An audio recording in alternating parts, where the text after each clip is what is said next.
I remember my first jobs out of college and being overwhelmed talking to the HR staff about retirement account options and how much to save. I think many people can relate to not having very high paying jobs right out of college and feel pretty stretched financially. I remember thinking, I may not be saving a lot now, but I can catch up when I get my next higher paying job.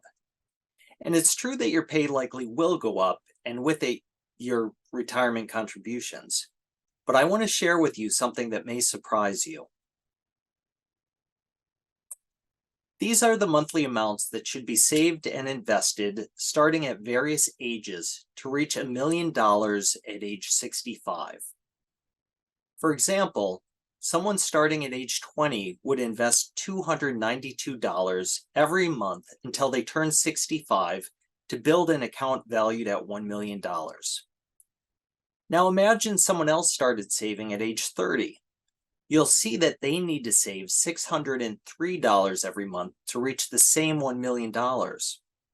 In other words, they need to save twice as much every month just because they waited 10 years to start investing. You'll see that every 10-year period that someone waits to invest, they need to invest over double the monthly amount as if they started 10 years earlier. If you talk with any financial advisor, one of the first questions they'll ask you is, do you have a work plan like a 401k? And does your employer match any part of your contribution? The reason for this is that the employer match is free money, and you want that. There's some different common formulas for how much the match is, but the bottom line is that the minimum you should invest in these types of accounts is what is needed to get the maximum match. Remembering the last slide, most people don't pick a certain dollar amount and stick with that monthly contribution for their entire working career. Most people's income increases over time, and the ability to save more also increases. If you're not able to save as much as you like now, make a plan to increase your contribution annually until you reach your goal or the maximum amount allowed. A reasonable goal may be to increase your contribution annually by 1 to 2% of your salary.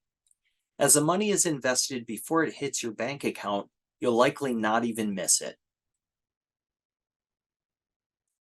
One option you may have in a 401k retirement plan is the ability to invest after-tax money into a Roth option.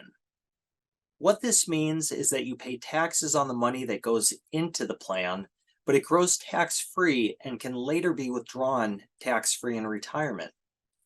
This is different from traditional 401k contributions that decrease your taxes up front, but you pay taxes in retirement when the money is withdrawn.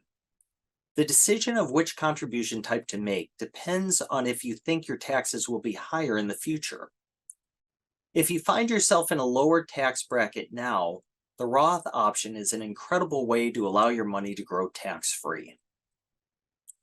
If you're fortunate enough to max out your 401k annual contributions, you may consider other types of accounts. The two most common are traditional IRAs and Roth IRAs. The taxation of these accounts is similar to the 401k options. Pay taxes now for the Roth and pay taxes later for the IRA. Both of these types of accounts have lower contribution limits than most work plans. The bottom line is that the sooner you start saving in a retirement plan, the better. Money in a retirement plan will grow over time and put you in a great position for future retirement.